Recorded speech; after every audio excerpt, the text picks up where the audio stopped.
Yeah, that'd be, well, first of all, my name's Lynn, and I guess how I got here was,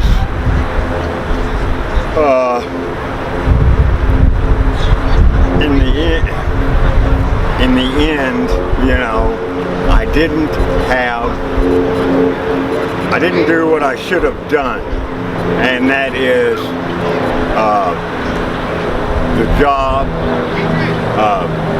save the money and invest the money, either and or both. Have some responsibility about yourself. Life, it's not all play and party and that stuff. You have to be responsible. Now I know when I was growing up, I hated to hear that. I was like, yeah, mom, dad. They were exactly right. And just, I guess everything in moderation. Save money, be responsible, so you can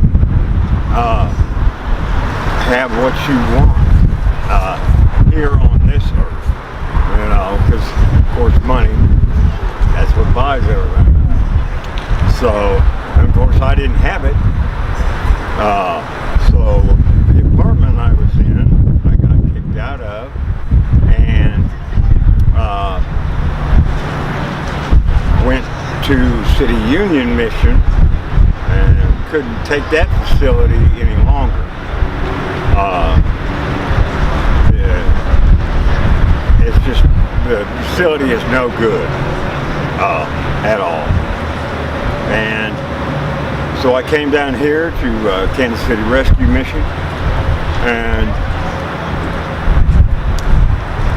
much better. It's like a Cadillac and a Volkswagen. You may not know what I mean, but she knows what I mean. It's like the best and the worst, is what I mean. So, but anyway, I wouldn't be in this situation anyway with these people, with Kansas City Rescue Mission or City Union Mission, if I'd have done what I should have done. Samuel Williams. Samuel Williams? Okay. How long have you been homeless? About 9 months. And if you're comfortable sharing, what are the circumstances that resulted in you being homeless? The place that I was staying got shut down because of electrical and other problems. Okay. And where do you take shelter now? At the rescue mission. Okay. And do you feel the general public creates stereotypes of the homeless that aren't true and affect you in negative ways? Sometimes, yeah. And do you panhandle? No. You don't? Okay. And on a scale of 1 to 10, what would you rate the services the city gives to the homeless? Probably 60%. Okay. And where do you typically get your food on days when you're not at the shelter or have to buy food? I go to Restart, to the Gold Dome, and Hopeful Bait. Oh, okay. And if you could tell everybody one thing about the homeless community, what would it be?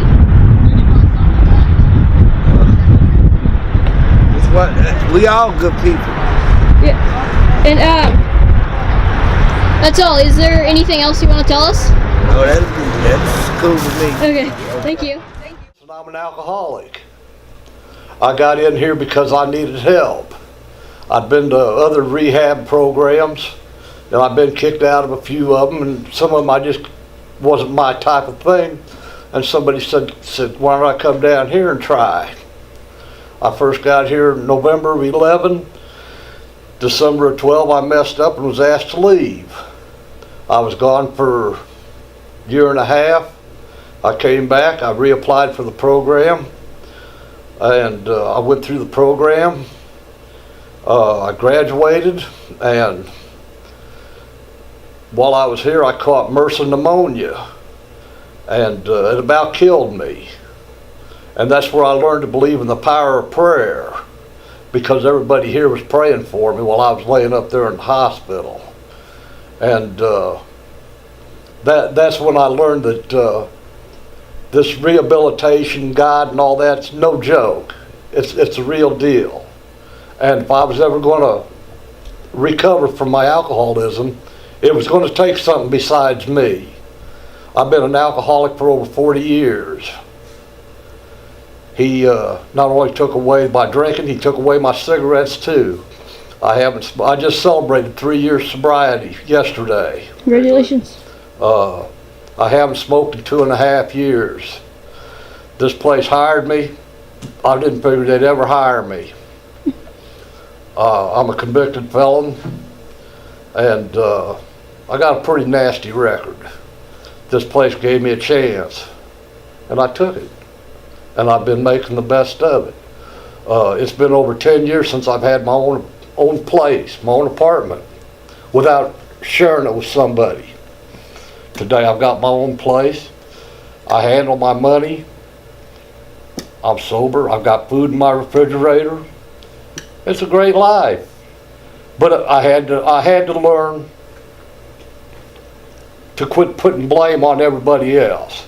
Because I was real good at saying, it's your fault. It was my fault. But I never admitted it. It was always somebody else's fault. The wife was nagging me, so I drank. I stubbed my toe, I drank, you know. I had to quit blaming things. I had to start accepting responsibility for my actions. And it's like when you grow up, you mature. And that's what I had to do, because I was still acting like a fool. And that's pretty much it. I've been employed here 1.5 years. God's good, but you got to do your part.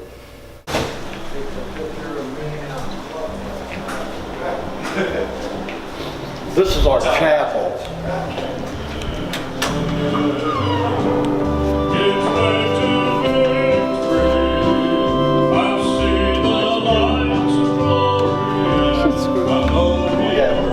Saturday night's game night, Friday night's movie night.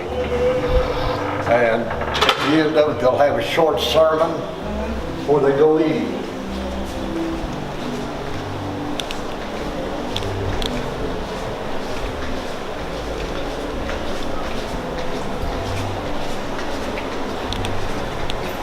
That's the study room down there.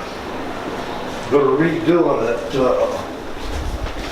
They're still working on it, but they can come in here and do their homework, do videos. It's nice. This is the mini dorm. The guys that's in the recovery program, when they first come in, that's where they stay. The clients, this is their bedroom down here. Of course, that's the bathroom and shower. This is where the clients stay.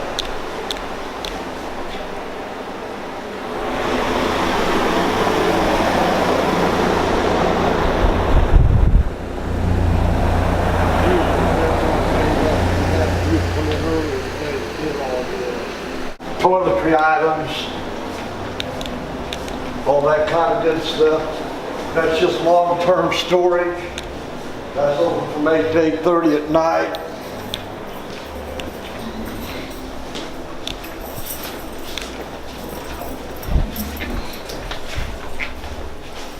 Let me see if I can find it. This is our learning center. The computers in here are hooked up to the internet.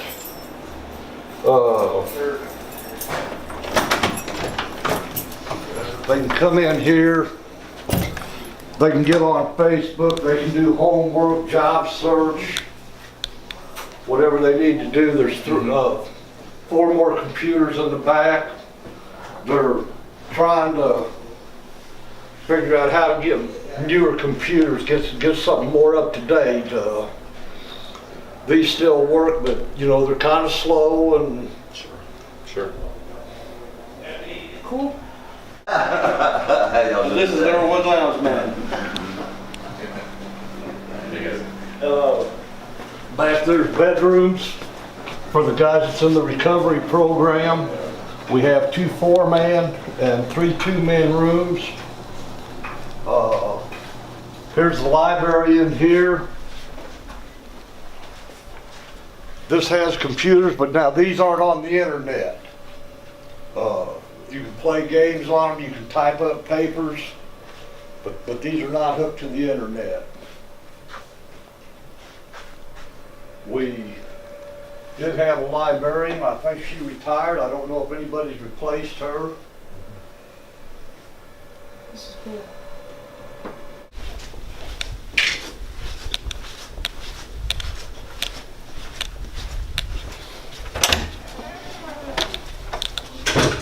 Nice.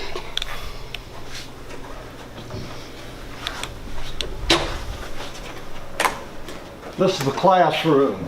The guys that's in the program have 10 hours of classes a week here. And this is where they're taught at. Up here, 2 years or so working, going to school. After they complete the program, this is where they come to.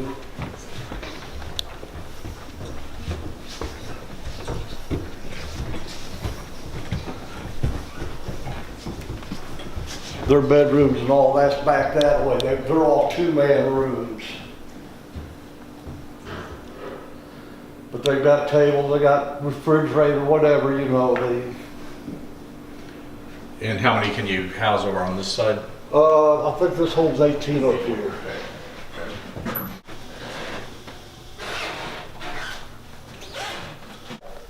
Over here's our weight/recreation room.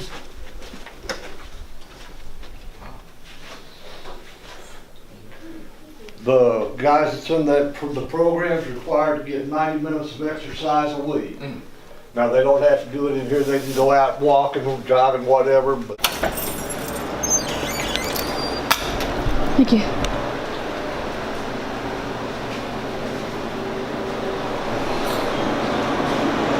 this is where we bring the donations to be sorted. Except for food. Food goes to the kitchen, but clothing and stuff gets all brought here. Here's where we keep toiletries.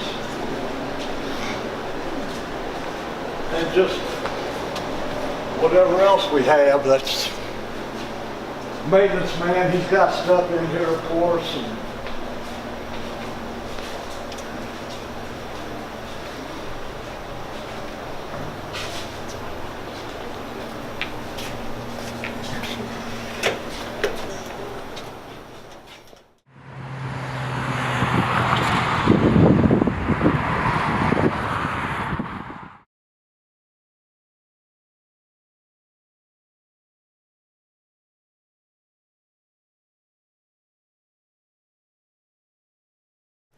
And some cheese, right? Yes. Oh, how about one piece of hard salami? Sure. Because it'll make it yummy. That'll make it yummy. All right, we'll see you guys next time.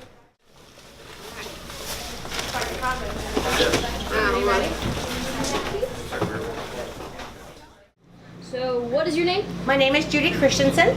Okay, and what role do you play in Tom's Mission? I am the founder of Tom's Mission. Okay, why did you decide to start this organization? I started Tom's Mission because I was down and out on my luck.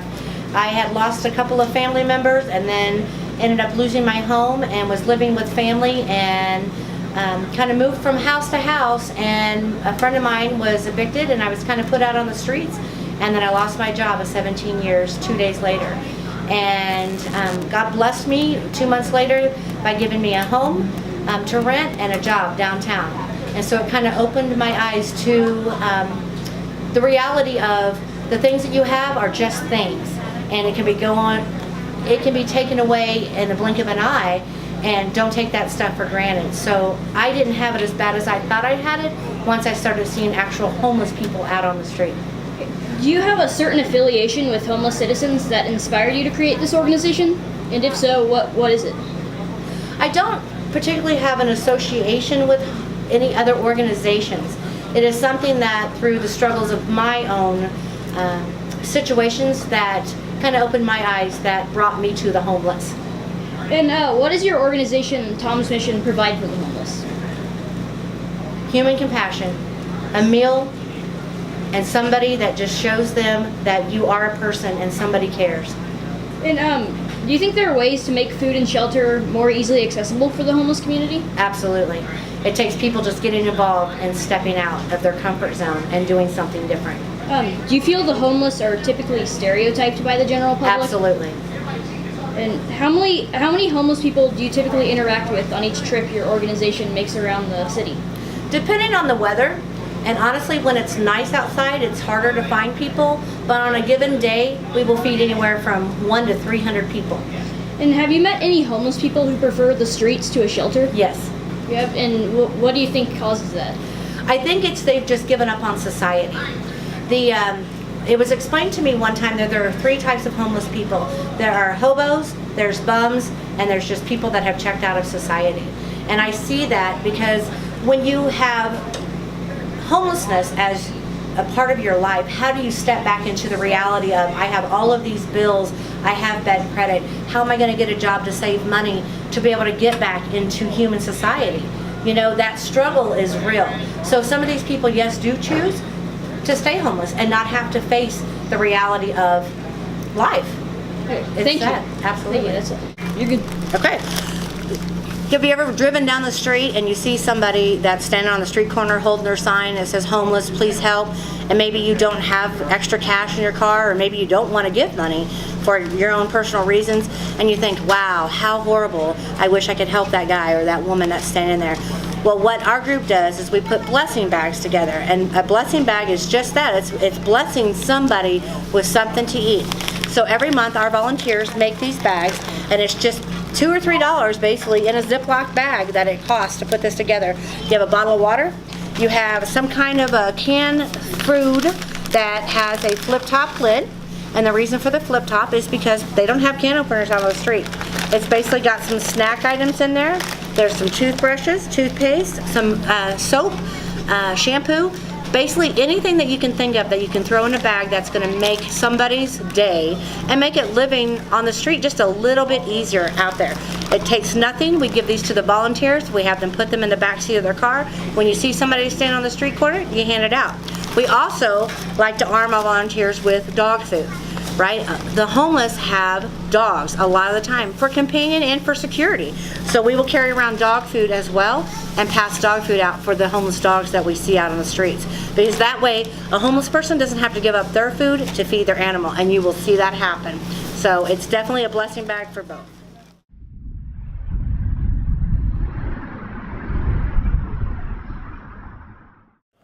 Well, I'm a food guy.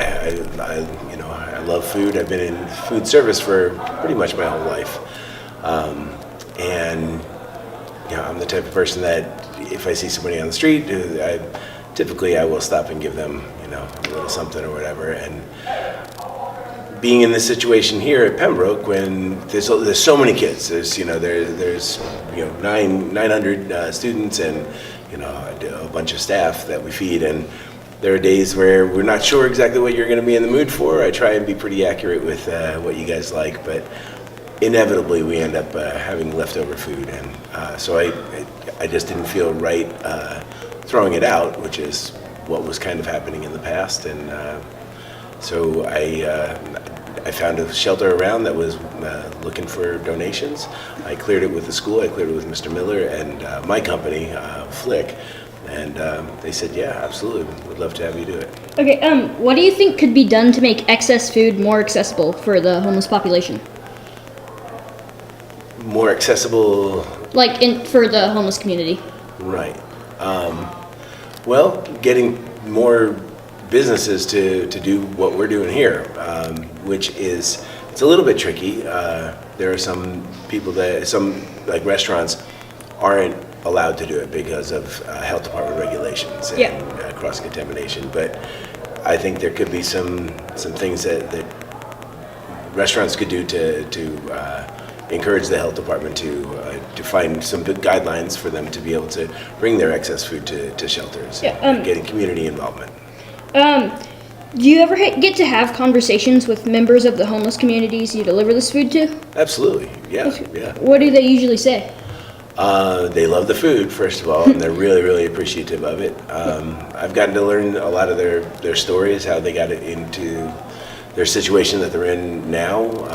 They vary from just down on their luck and losing their job to, there's some health-related issues and addictions, but they're all just regular people like you and me, and have found themselves in a situation they never thought they'd be in. Yeah. So where do you usually take this excess food that shows up in the kitchen? There is a place called the Kansas City Rescue Mission. It's right around 15th and Cherry in downtown, kind of near the Sprint Center, and I've been going there now for 3.5 years. Okay. And about how much food do you deliver on each trip? It definitely varies. It depends on what we have that week and what's left over. There are times when it's, most often it's the sides. It's leftover pasta or leftover rice. There are some times when it's a little bit more than that, but it really does vary.